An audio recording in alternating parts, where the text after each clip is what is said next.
you open the mic.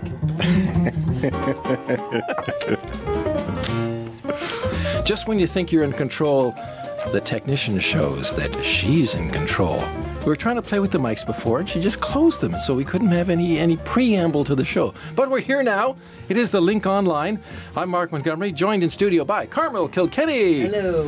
And Levon Savants. Come on down. Hello, I'm here. And Marie-Claude on keyboards and bicycle. Hi. We'll find out a little bit about that in just a second. All right, we have in the controls once again Chantal Saint-Sauveur. And in the deep, dark background of the studio, we have the man who has the key to the supply room. Yes. Pierre Dutil. Well, coming up on the show today, Carmel, what do you have for us? Well, last week I told you about the little Canadian mining company that struck gold, and lots of it, in Western Australia. Well, today I have the story of the Tilray cannabis stock that recently soared over 600% in just 1 month. Interesting. Well, Levon?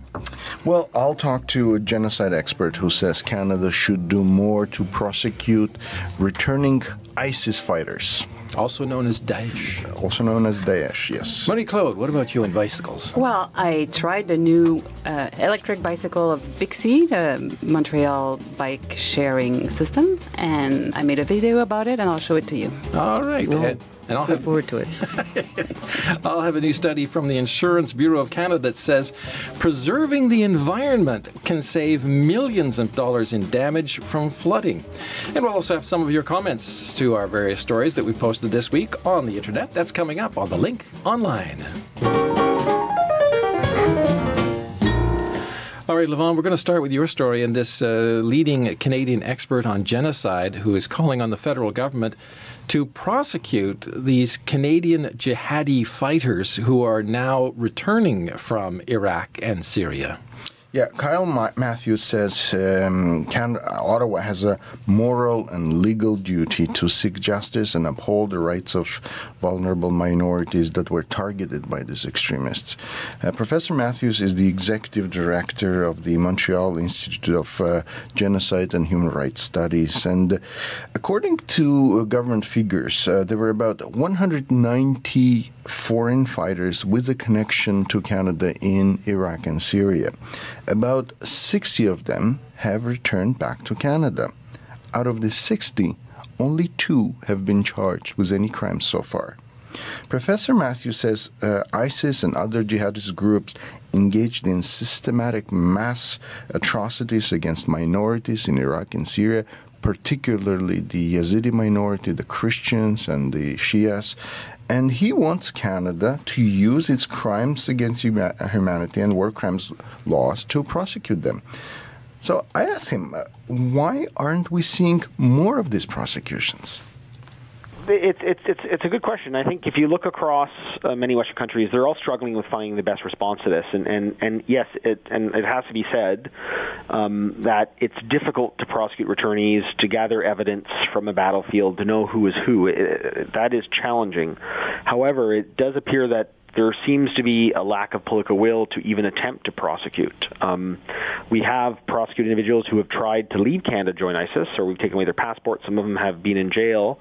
But those who have actually gone and come back, they seem to be allowed to live freely. There was a case of this Toronto individual from Toronto who joined ISIS. He was interviewed by the New York Times journalist Rukmini Callimachi, in her interviews he admits to her that he did murder people that were under his captivity, and so that created a disconnect between what the Canadian government is saying and what our citizens are saying to other journalists. So it just proves that some of the people coming back might not be as innocent as they say they are. Many will, of course, tell you they were bus drivers or they were tricked and they had nothing to do with the group, but we should take that with a grain of salt. I think anyone who has gone over to Iraq and Syria, joined this group, trained in weapons. They have, to some degree, some blood on their hands for the wider actions of the group as a whole. And we should be a little more creative and show more political leadership and at least trying to prosecute some of these people. We have domestic laws for war crimes and crimes against humanity. We should try to use that to prosecute these people. And it's important because we see these movements of these jihadist groups that go from conflict to conflict. Some of them might be heading now towards Mali, where Canada has peacekeepers in blue helmets with the UN peacekeeping force. We can't let our own citizens just travel around the world and commit these kinds of atrocities. It simply is unacceptable. That was an excerpt of my conversation with Kyle Matthews. He's the executive director of the Montreal Institute of Genocide and Human Rights Studies. I also spoke with Scott Bardsley. He's the spokesperson for Canada's Public Safety Minister, Ralph Goodale. And he told me that Canadian law enforcement agencies actively pursue investigations and lay charges when there is evidence to support them. When there are challenges in converting intelligence to evidence that can be used in courts, Bartley says security services use other counterterrorism tools. For example, this includes investigations, surveillance, monitoring, intelligence gathering and sharing, peace bonds, no-fly lists, revocation of passports, and et cetera, and et cetera. And he says, well, his government has charged 2 people so far. The previous government hadn't charged anybody, so it's basically becoming a political hot potato. But this whole issue came up, of course, a few months ago when it, and you also talked about this, when it turned out that some of Canada's Western allies were actively engaged in assassinations of these fighters, their nationals on the ground, the Brits, the French, the Australians, and Canada came out, Ralph Goodale came out and said that Canada doesn't get involved in assassination squads and death squads. It's interesting that they're now trying to blame the previous government again for something when they've been in power since 2015, and these people have been coming back under their watch, kind of thing. Yeah, late 2015, early 2016 when. Yeah. It's a very interesting issue, how to deal with these people. And we had the same issue with, previous war crime investigation dating back to the Second World War. Somebody served in an SS division, and how do you prove that that person, actually committed real crimes? And it's a very, very difficult issue for in the way Canadian legislation is set up as well.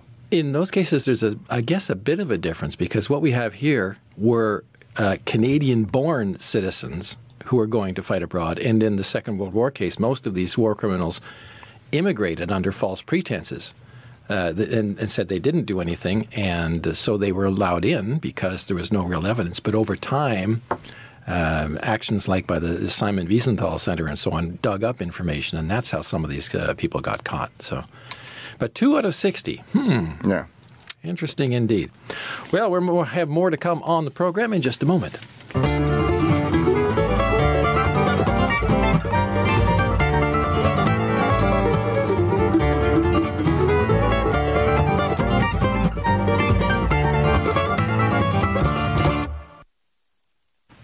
Well, the countdown is on to October 17th. I think that's when cannabis becomes legal for recreational use. I think some people have started already, judging by some of the smells I get out on the streets. In the meantime, the stock market, of course, is the scene of some wild moves. We've been getting, we have newswire services, and we get lots of information about new companies starting up, mergers going on, this company buying that company, and this contract being dealt, and so on and so forth. Well, there is something interesting going on with at least one company. Tell us a bit more about Tilray. Well, it depends on who you ask. Some experts say it's just stupid time, in quotes, and the hordes are rushing into the market with comparisons, of course, to the tech bubble. But it was Tilray Incorporated that got all the headlines this week for the wild gyrations in the stock price. And to get an idea of what's behind it all, I asked David Blair, CBC Radio's national business reporter.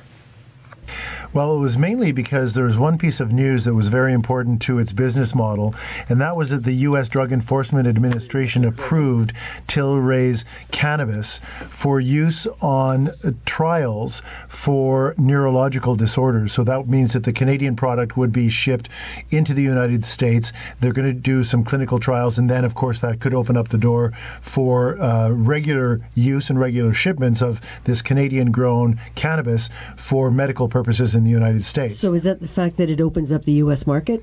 Yeah, well, first of all, selling Canadian cannabis to the United States is there's some difficulties in that just because of the jurisdiction and the fact that cannabis in many states is still illegal, and it's not legal federally.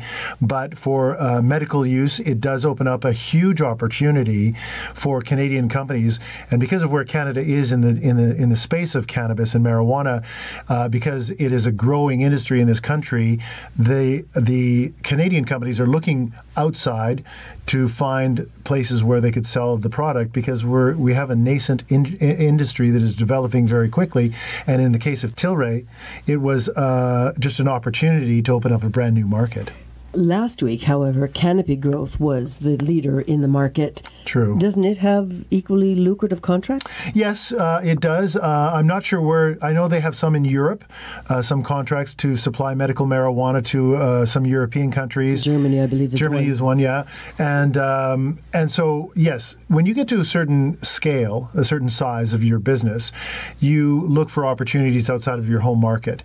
And this is where the cannabis industry is going in Canada right now.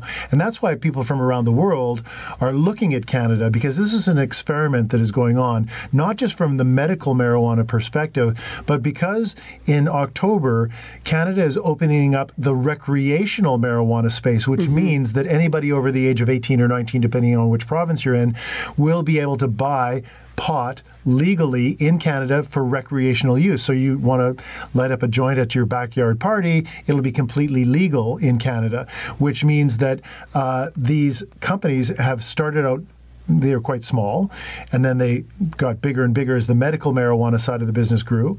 And now, with the opportunity of selling on a recreational basis, it's just an explosion in the market. So Canopy was one of the biggest until last week in terms of market capitalization. And what that means is when you're selling and trading stocks in the company. So Canopy was the leader. Canopy Growth was the leader, company out of Ontario. But Tilray, with this contract that it has signed in the U.S., it was just the perception that this company had a huge growth potential, and the stock shot up, and it is now larger in terms of market capitalization than Canopy Growth. And it's so big that it's bigger in market capitalization than Air Canada. These, I'll tell you more about that stock, okay? Tilray it became a publicly traded company in July. Okay, it had an IPO, an initial public offering, in July. And the very first shares that were sold to the public were sold at $17. Then, in August, they were selling at $65. Then, on September the 18th, they were selling at $217. And they actually went up today as high as $236 for one share. That's just absolutely incredible. And in terms of another metric, because I like these things, in 1 month, Tilray's stock has gained 645%. Wow. Most people are pretty happy if they can make 5 or 6 or 7 or 8% in a year. Well, that's David Blair, CBC Radio's national business reporter, recounting the movements this week on the NASDAQ of Tilray stock. And just before coming in this afternoon, I checked, and it was down to maybe a more sensible $127 US. Canopy Growth is at $64 Canadian. I was listening to some financial expert on the TV last night, and they were saying, unless you can afford to lose a lot of money, don't bet the house. Don't bet on this, because it's just out of control. So, and don't tell the American border guards when you're crossing into the U.S. that you've invested in cannabis stocks, because apparently that's still illegal. Yeah, we talked about that with David, and that all has to be sorted out, that even working for one of these companies that are legal in Canada can ban you from ever entering the States. Yeah, there's been, I've done a couple of stories on that already, and there was a case of a Canadian who was an investor in an American building, and in the building there was a pot shop, and so because he was a Canadian investor, he got banned. He had nothing to do. He's just that they rented a company rented a store in this building that he was an investor in, and they banned him. So it's a situation that is, shall we say, developing. All right, we're going to have some of your letters coming up in just a moment.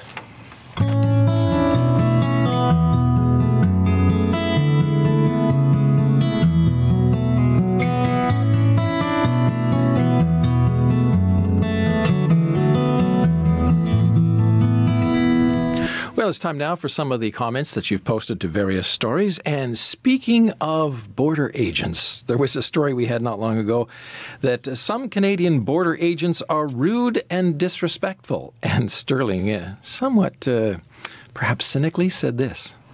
They are very friendly when welcoming people crossing illegally from the U.S. Well, I have to say that it's the RCMP that welcomes you when you cross the border illegally, not the border agents. A little bit of a nuance there.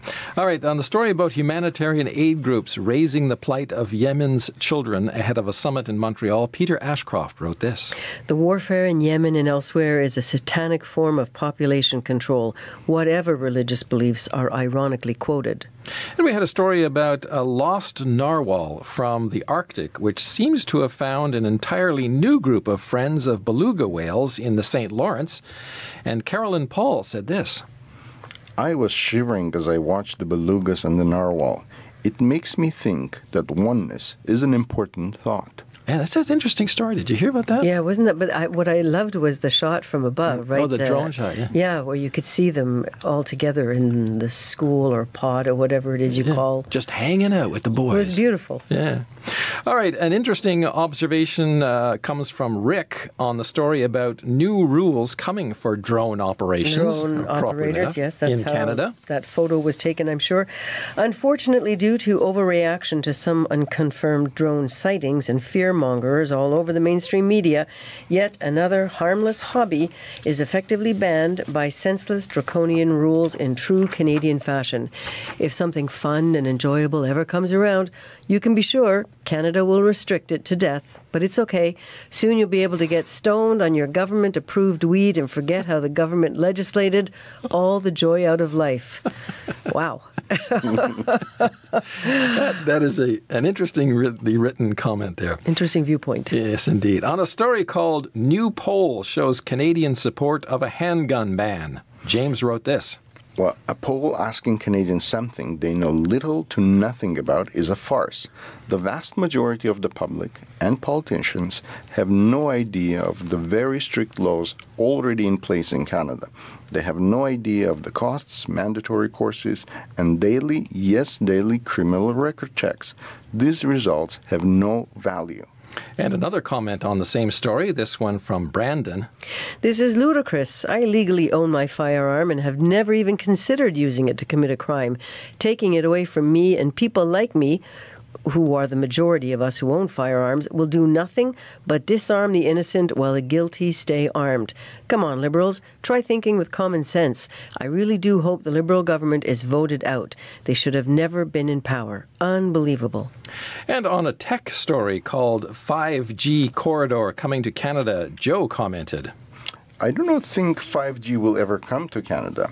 First of all, the lines are too old and cannot carry the speed. And second, we're way behind in Canada compared to Europe and Korea, which actually has the fastest internet in the world. The U.S. has fiber optics, which is much better. Our system is outdated. That's kind of strange, because Canada was certainly a world leader many years ago in communications technology. So, well, this 5G thing definitely is underway, apparently. I mean, half of this whole construction that's going on is to, improve the infrastructure for this. But I can't imagine how much faster the internet can get, because it's pretty okay for all of us, isn't it? Well, if you're living in a major city, try if you are somewhere in a rural area or in the northern areas of Canada, internet there is still so much more iffy and slower. Yeah, especially once you get into the more remote areas. And the thing is that now with all the streaming services, I mean, I haven't had a cable TV in my house for over a decade. So all we do is we watch Netflix or Amazon or something like that, YouTube. You require now a lot more power and speed, because everything is HD now, high definition, and that takes a lot of space. I was going to get myself one of those little solar panels that you go camping with. You just see if I could power up my devices just using that. Speaking of powering up and storms and so on, we're going to have a story about that in just a second.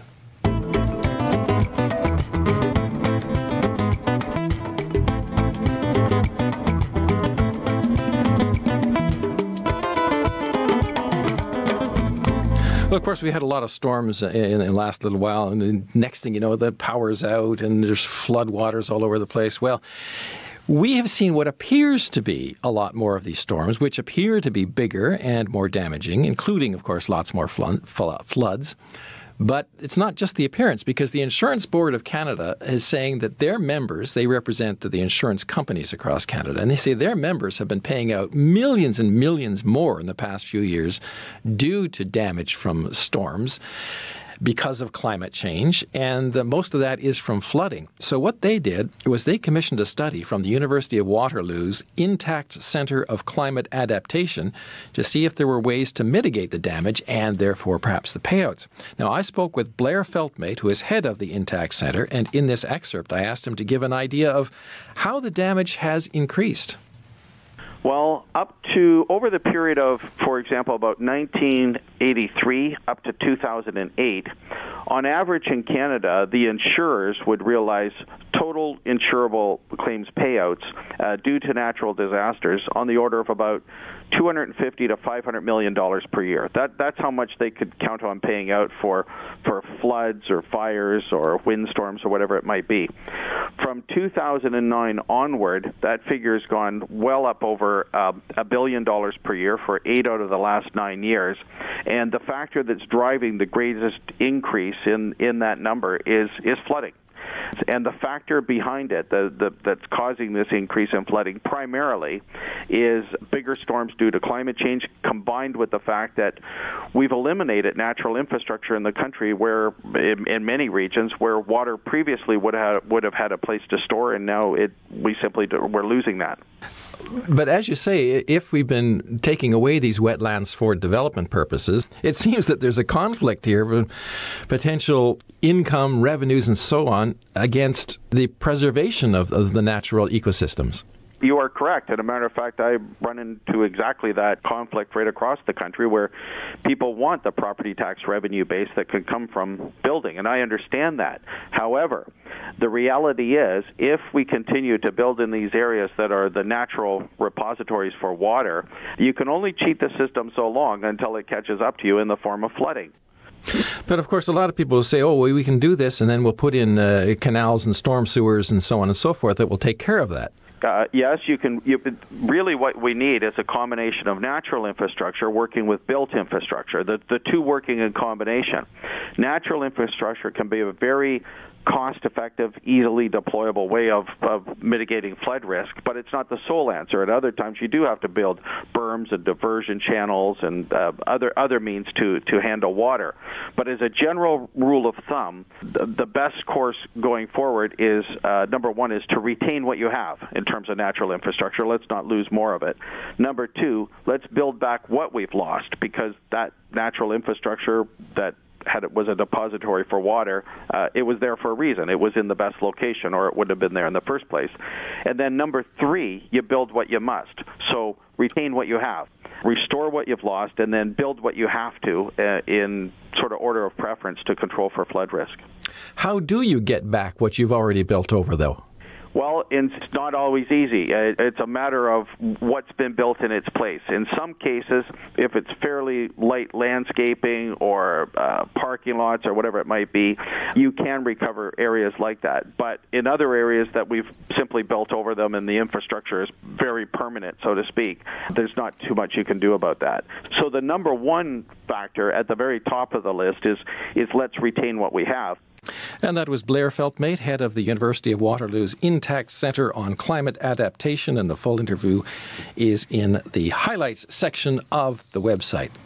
And now, Mary-Claude, you were doing something interesting this week with bicycles. Yes, I'm a user of Bixi system. It's the bicycle sharing system in Montreal, and I was very excited to find out that they just launched an electric bicycle. They're trying, it's a pilot project.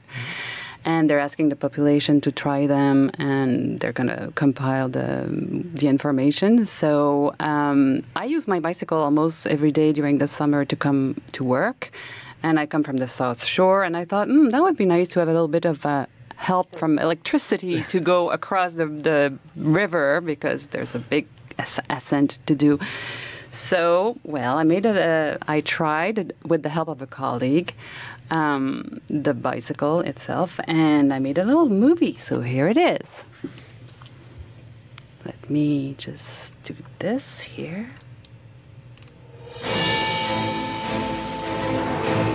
Oh, I recognize the colleague.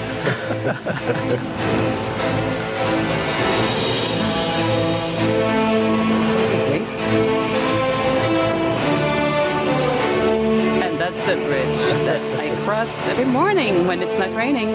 Oh, that's the regular Bixi. And that's the electric Bixi.